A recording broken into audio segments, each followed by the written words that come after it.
Alhamdulillah sampai dengan hari ini sudah 92 SMP swasta yang kerjasama. Jadi begitu diterima ini ada 30 anak, SPP-nya kita bayarin. Bosdanya juga kan kita kasih mereka. Jadi, nah dengan keputusan MK ini saya harus berhitung.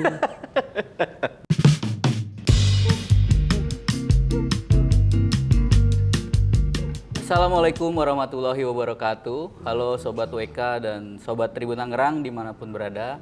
Jumpa lagi dengan saya Eko Priyono, manajer peliputan di Tribun Network. Kali ini spesial, kita berada di rumah dinas Pak Wali Kota Tangerang Selatan, Pak Haji Benyamin Daphni. Apa kabar Pak? Alhamdulillah baik. Baik ya Pak.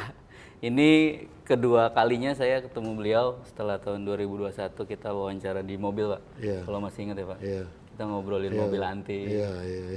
buku sejarah Nabi Iya, Muhammad. Iya.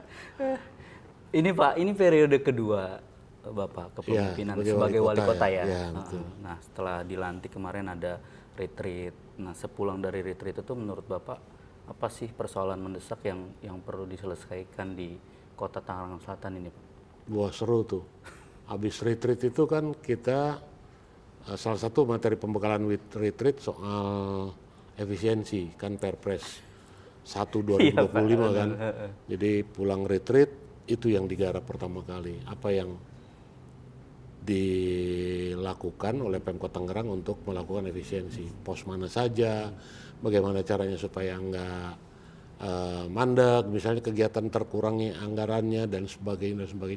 Itu rapat berkali-kali saya dengan TAPD dengan dinas, saya dengan dinas dan lain sebagainya. Ya akhirnya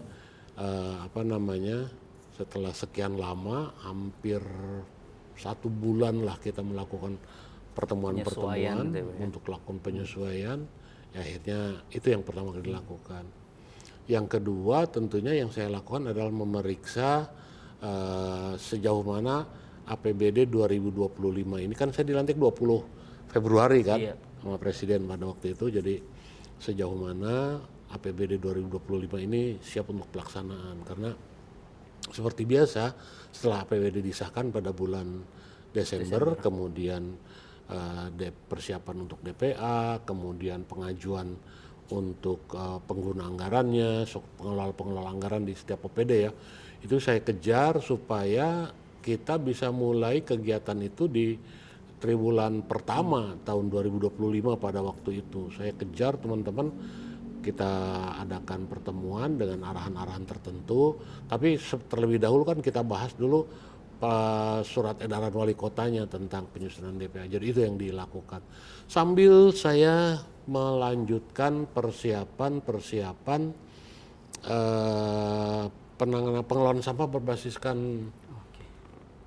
listrik itu, PSEL pada waktu itu, karena sudah berjalan sekian lama. Jadi itu yang kita lakukan pertama pada waktu itu. Sambil saya menegaskan lagi pada teman-teman, ini jabatan terakhir saya ingin banyak meninggalkan ya legacy lah buat masyarakat Tangerang Selatan. Kira-kira seperti itulah. Nah, soal sampah kan ini Wah, seru ya Pak. Itu. Area yang luar ada tuh itu nggak cukup gitu. Sedangkan sampah yang masuk melebihi kapasitas gitu. Iya, betul. Nah, kemarin udah ada pemenang tender dan akan berubah menjadi listrik. Nah, selain itu atau apakah itu sudah cukup di situ atau perlu mengedukasi keluarganya nih Pak? Karena kan nggak bisa, itu kan balik ya ke perilaku masyarakat kan harus dipisahkan gitu, sampah plastik, sampah dan lain. Menurut Pak Wali gimana? Ya memang persoalan sampah ini persoalan yang tidak sederhana ya. Mungkin buat sebagian pandangan masyarakat udah tinggal buang sampah. Tapi di kita karena yang diamanati untuk pengelola sampah ini ya dari hulu dan ke hilir itu harus ditangani secara tuntas. Alhamdulillah setelah Perpres 35 tahun 2018 itu setahun belakangan kita melakukan pelelangan internasional dan akhirnya didapatlah setelah saya dilantik didapat pemenang ya. Itu satu sisi. Tapi dalam persiapannya itu saya tekankan kepada si pemenang lelang ini pada bulan Desember tahun 2025 ini sudah mulai bisa groundbreaking. Kemudian pembangunannya kurang lebih industrinya, mekanikal, infrastruktur segala macam ya setahun setengah deh, sehingga 2026, 2027 akhir itu sudah mulai sampah. Itu kan nanti. Sekarang sampah hari ini 1.000 ton, besok 1.000 ton, minggu depan 1.000 ton. Kapasitas cuma 300-400 ton gitu. Kapasitas maksimal cuma 300 ton yang bisa kita cover. Seperti apa? Nah, itu juga menjadi PR. Langsung saya kumpulkan lagi tim sambil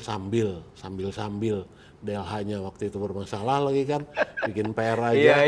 Udah luar biasa. Akhirnya kita lakukan pertemuan terus dengan teman-teman. Langkah jangka pendek di TPA Cipecang kita, saya masih punya lahan sedikit sekali, 9.000 meter, itu bisa dipakai kurang lebih 5.000 sampai 6.000 meter untuk menyimpan sampah lagi gitu kan. Nah, di luar itu ya saya ingin menghidupkan kembali, mendorong kembali bank sampah dengan TPST 3R di masyarakat. Ini juga yang harus dilakukan.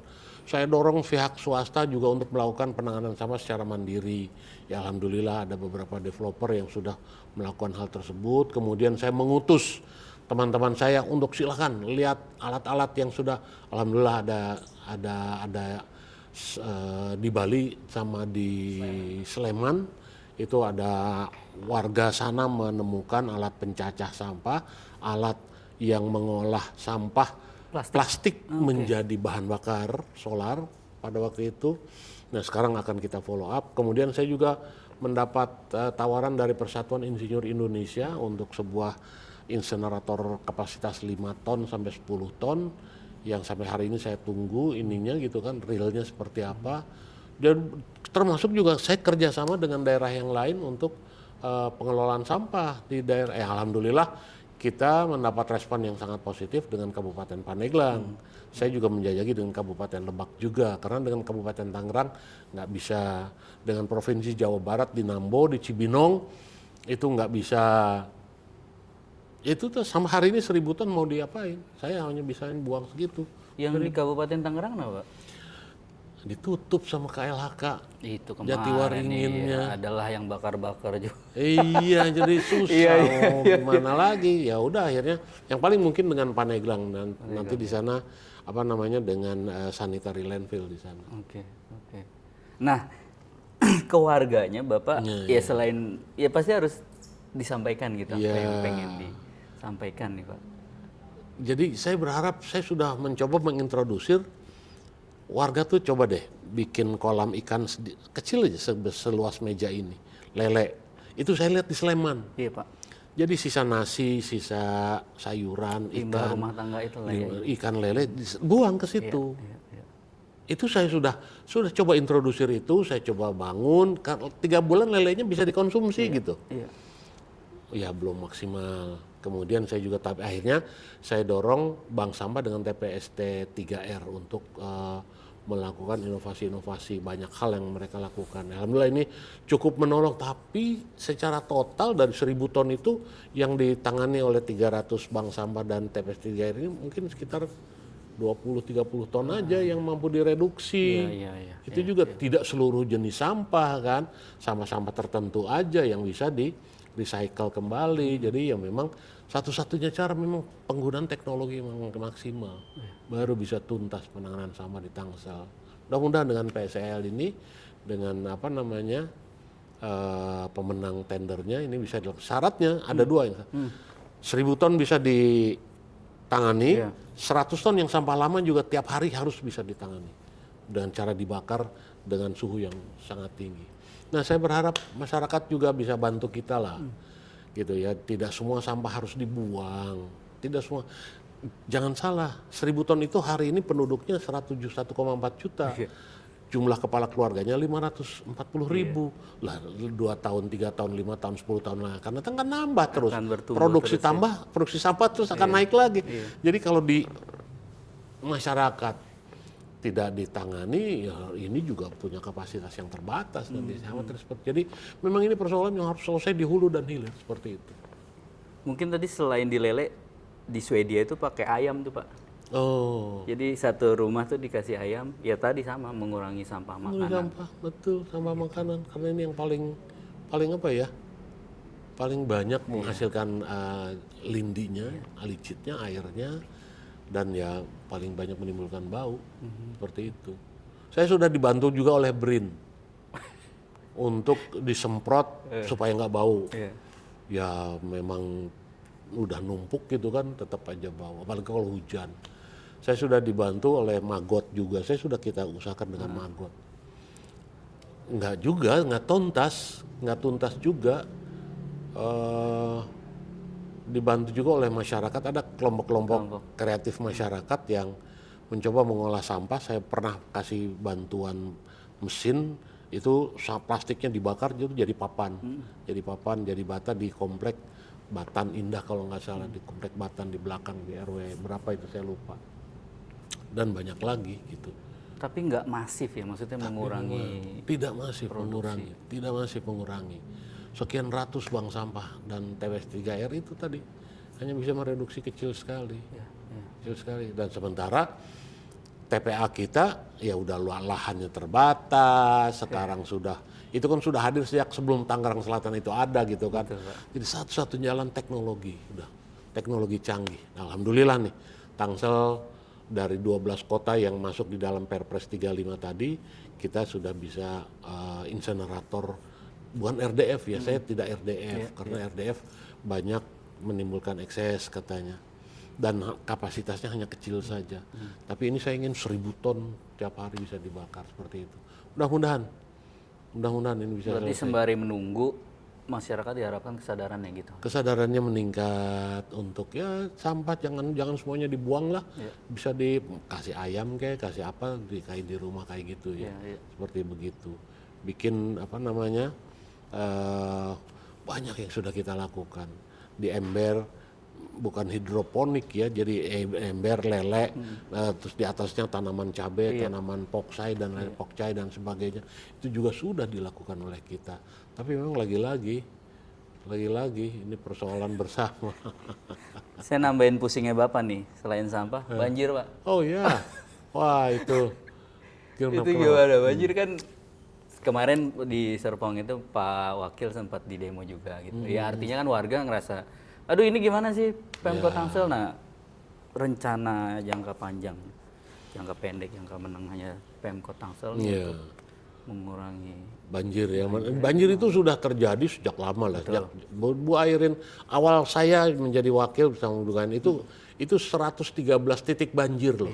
Yang ada di Tangerang Selatan, yang mengepung Tangerang Selatan. Itu jumlah atau rumah penduduk belum sebanyak sekarang Pak? Iya, tapi kita terus sekarang itu sebetulnya udah tinggal berapa ya? Tinggal puluhan lah. Tinggal puluhan titik banjir. Kita sudah membangun bibir sungainya ditinggiin sampai ada yang tergantung lokasi, ada yang 1 meter, ada yang 1,5 meter. Kita bikin long storage kayak di Pondok Aren di jalan itu. Kita bikin drainase, udah kita gali lagi, kita bersihkan dan sebagainya.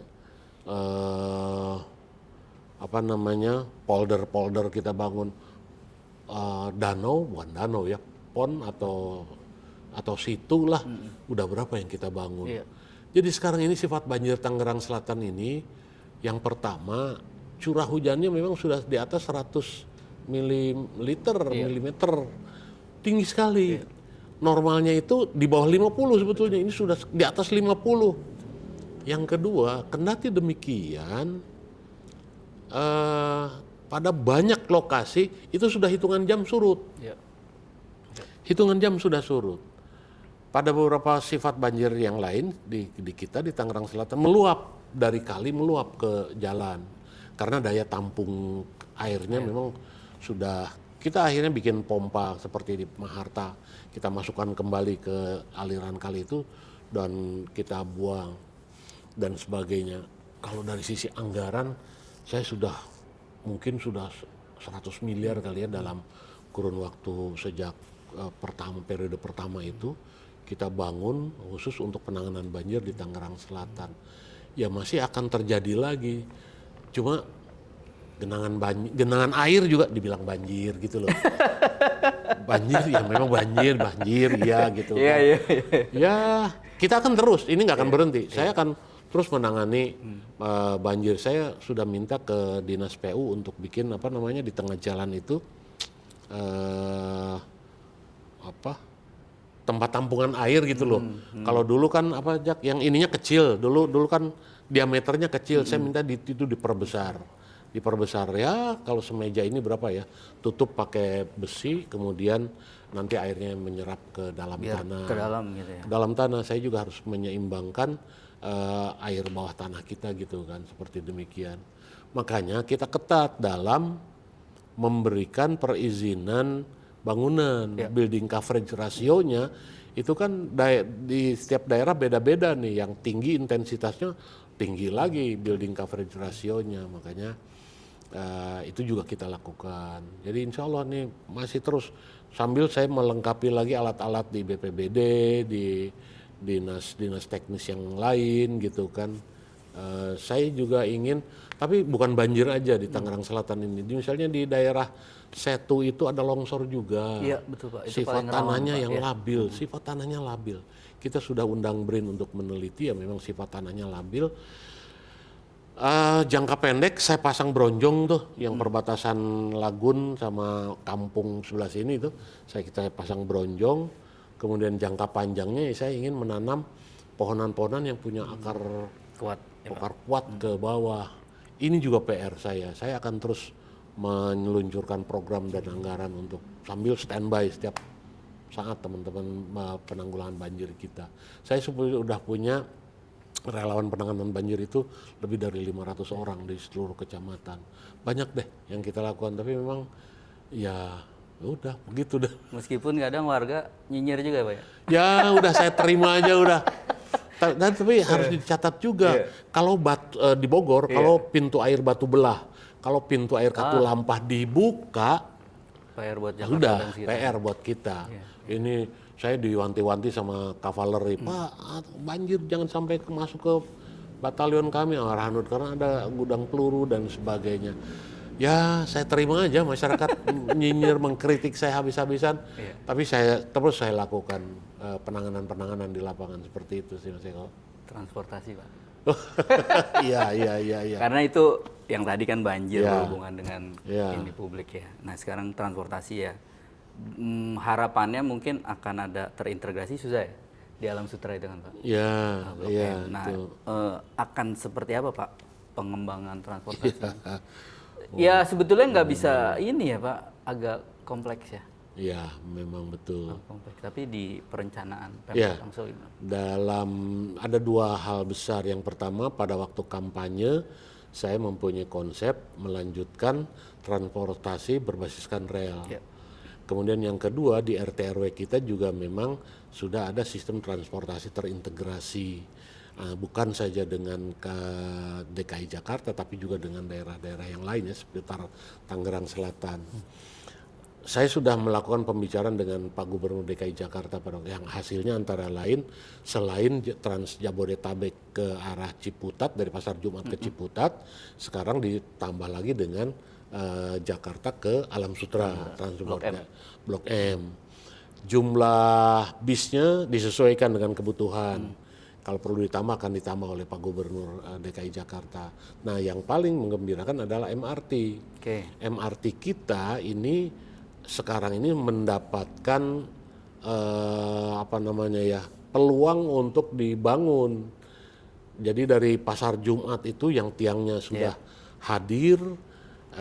Kalau dulu sepenuhnya akan dibangun oleh Kementerian Perhubungan, berubah konsep lagi oleh pihak ketiga. Nah, sekarang ini kayaknya ada penggabungan antara sektor privat dengan pemerintah kota, bahkan Pak Gubernur DKI juga bisa memberikan bantuan pembangunannya untuk pembangunan MRT kita. Jadi yang sekarang masih dalam diskusi intens itu trasenya.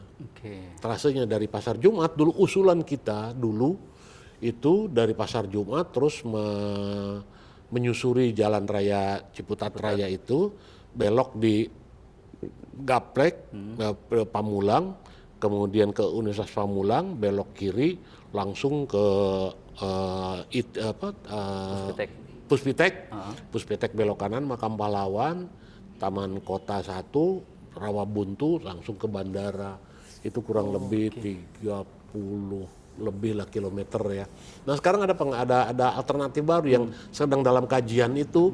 Jadi yang pertama adalah PT MRT-nya yang akan menjadi inisiator untuk pengembangan sistem MRT kita. Pemerintah DKI akan banyak terlibat, bahkan sekarang dapat support juga dari sektor swasta di Tangerang Selatan ini. Tinggal nanti titik trasenya nih yang lagi intens didiskusikan. Intinya adalah kalau menggunakan tanah yang harus dibebaskan oleh pemerintah Kota Tangerang Selatan, kami kapasitas fiskalnya terbatas.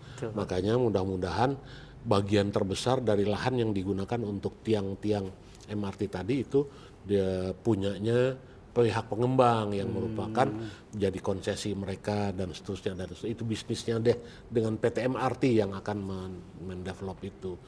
Tapi belakangan saya juga mendapatkan tawaran lagi Skytrain dari Ditjen Perkeretaapian ya. Jadi menggantung satu kapsul bisa diisi 20 orang tergantung nanti ini. Ini juga baru beberapa ya baru awal-awal tahun inilah. Skytrain dari mana Pak berarti? Sama dari Lebak? Enggak, nanti trasenya dipilih di dalam kota, kebanyakan di dalam kota. Alternatif lainnya. Jadi itu juga sedang dilakukan penjajakan. Visible enggak nih? Karena satu kapsul hanya 20 orang. Kan ini persoalannya dibangun oleh sektor swasta. Pengembang return on investment-nya kayak apa. Jadi intinya adalah saya sedang mendorong sistem transportasi berbasiskan rel di Tangerang Selatan ini ya, MRT yang saat ini yang paling di depan nih dalam pembahasan. Yang lain-lain ya Trans Jabodetabek itu juga sangat membantu kita. Tapi kan kalau masyarakatnya tetap pakai mobil ke Jakarta macet juga di Jakarta nih. Jadi perlu lagi kesadaran ya Pak. Aduh ya Pak, benar. Pak tadi berarti MRT itu pembebasan lahan bukan di Pemkot Tangsel berarti ya? Harapannya jangan pakai anggaran kita karena pasti anggarannya besar gitu. Ya syukur itu tadi pilihannya pakai lahan swasta deh, dihitung ke investasi nanti seperti apa. Kalau itu kan nggak terlalu ini kali, saya nggak terlalu repot lah kira-kira begitu. Ya mudah-mudahan ya Pak. Nah tapi imbauan Bapak Pak ke warga ini soal transportasi. Iya, jadi sebetulnya pemerintah ya beruntungnya Tangsel menjadi daerah penyangga ibu kota Jakarta katanya kata orang. Dan sekarang dikembangkan menjadi sistem aglomerasi itu kan. Kalau dulu Jabodetabek, BKSP, sekarang aglomerasi. Nah, salah satu yang didorong ini memang sistem transportasi. Itu yang saya bahas juga dengan Pak Gubernur DKI bersama Gubernur Banten beberapa waktu yang lalu. Himbauan saya, yuk kita mulai pakai transportasi umum. Kalaupun sekarang belum nyampe ke Tangerang Selatan, kan bisa tuh di Rawabuntu pakai kereta di Jurang Mangu sudah bagus ininya, parkirannya dan sebagainya. Saya juga minta PT Kereta Api untuk di Jombang itu, di lahan mereka di Sudimara, itu dibangun park and ride-nya, bikin gedung parkir yang bagus gitu kan. Karena saya sedang mengusulkan flyover ke Kementerian PU dan mudah-mudahan ini direspon positif di Jombang itu ya. Ini juga mungkin nanti jadi itu jam sibuk parah macet. Parah banget. Lebar badan jalannya nggak seberapa gitu kan. Tapi dari dulu kan segitu aja Pak. Iya. Ya kalau mau dibebasin tahu sendiri nilai makin tinggi. Nilainya nggak di luar kejangkauan kita. Bener. Gitu. Pak terkait soal tadi lahan parkir dan lain-lain. Kemarin rame meskipun bukan lahan Pemkot Tangsel ya, Grip. Pemkot Tangsel memandang ormas-ormas ini seperti apa Pak? Ya kita juga kan ngalamin di lahan parkir yang RSU Pamulang itu kan. Saya sudah dialog dengan mereka, pakai badan hukum, silahkan pakai badan hukum, ajukan kepada kami, tempuh perizinan resmi, gitu kan, karena ini lahan kami loh, saya bilang saya harus mendapatkan pendapatan asli daerah. Saya sudah ajak mereka untuk seperti, tapi tidak digubris ya, akhirnya memang harus berhadapan penegakan hukum yang paling berlaku. Saya juga prihatin kalau lahan BMKG itu kan punya negara gitu ya. Jadi sekarang ini bukan ormasnya yang dilarang atau apa. Tapi kalau mereka mau berusaha pakai badan hukum, tempuh secara legal, kasih contoh masyarakat dan sebagainya. Dan kalau umpamanya mereka mau pakai cara-cara lama, ya akhirnya berurusan dengan hukum seperti itu. Saya sangat menyesalkan kalau sampai terjadi seperti itu gitu ya di Tangerang. Bukan siapa aja yang mau berusaha boleh, tapi tempuh prosedur hukumnya yang resmi seperti itu aja. Siap. Gitu, Mas Eko. Pak, terakhir ya Pak. Terakhir pendidikan yang gak kalah penting ya. Iya. Artinya kan harus ada Pendidikan. penyesuaian gitu, dan kemarin ada keputusan MK. Iya. Sekolah swasta gratis. Aduh, repot benar ini sekolah swasta gratis. Iya. Di Tangsel gimana? Iya, itu dia. Ya artinya secara gimana nanti anak, kan kalau di kota-kota lain ada yang sekolah swasta di subsidi ya Pak. Iya. Jadi okupansi siswa yang bersekolah tuh makin besar. Nggak harus ke negeri, tapi di swasta pun bisa loh gratis gitu. Nah di Pemkot Tangsel seperti apa? Ya, sebelum MK itu, sejak tahun 2022 saya sudah mengambil kebijakan untuk yang di Tangsel ya. Jadi yang kan saya mendapat banyak keluhan bisa diterima di SMP negeri. Betul Pak. Karena memang rasionya juga nggak sebanding, 157 SD negeri, SMP negeri hanya 24, nggak akan sebanding. Jadi saya kasih solusi sejak tahun 2022 itu, diterima di SMP swasta, nggak keterima di negeri, keterima di SMP swasta, itu biaya personalnya kita yang bayar. Sudah 5.000 anak sejak tahun 2022, setiap tahun 5.000 anak, itu biaya personalnya kita yang alokasikan. Caranya adalah Dinas Pendidikan kerjasama dengan sekolah-sekolah swasta itu sendiri. Alhamdulillah sampai dengan hari ini sudah 92 SMP swasta yang kerjasama. Jadi begitu diterima ini ada 30 anak, SPP-nya kita bayarin. Bosdanya juga kan kita kasih mereka. Jadi, nah dengan keputusan MK ini saya harus berhitung berapa biaya. Saya masih nunggu ya. Saya masih menunggu follow up dari keputusan MK itu. Nanti kata Mendagri apa, kata Kementerian Dikdasmen apa seterusnya. Apakah harus biaya apa nih yang digratiskan? Karena ada 3 komponen kan, biaya investasi, biaya operasional, biaya personal. Kita dua biaya ini sudah kita cover oleh APBD. Cuman saya nggak bisa ngebayangin aja berapa APBD yang harus kita gelontorkan untuk ini. Alokasi belanja pendidikan itu kita sudah 26% dari basis 20% ya. Ya kalau memang harus ditanggung oleh APBD, kan di Tangsel ini banyak yang bayarannya levelnya sekolah swasta beda-beda ya Pak ya, kira-kira gitu ya. Ada yang 3 juta sebulan bayarannya, ada yang ya begitu deh gitu di Tangsel mah. Berarti saya menunggu arahan tertulisnya dulu dari, kalau memang itu harus di cover oleh APBD, nanti kita hitung seberapa besar APBD kita bisa mengusung. Siap Pak Wali. Iya. Terima kasih banyak Pak Wali atas waktunya. Siap Mas Eko. Ya Sobat WK, Sobat Tribun Tangerang, demikian obrolan kita bersama Pak Benyamin Daphni, Wali Kota Tangsel. Sampai bertemu dengan narasumber lain. Wassalamualaikum warahmatullahi wabarakatuh. Waalaikumsalam. WK tuh Warta Kota. Download Tribun X sekarang. Menghadirkan lokal menjadi Indonesia.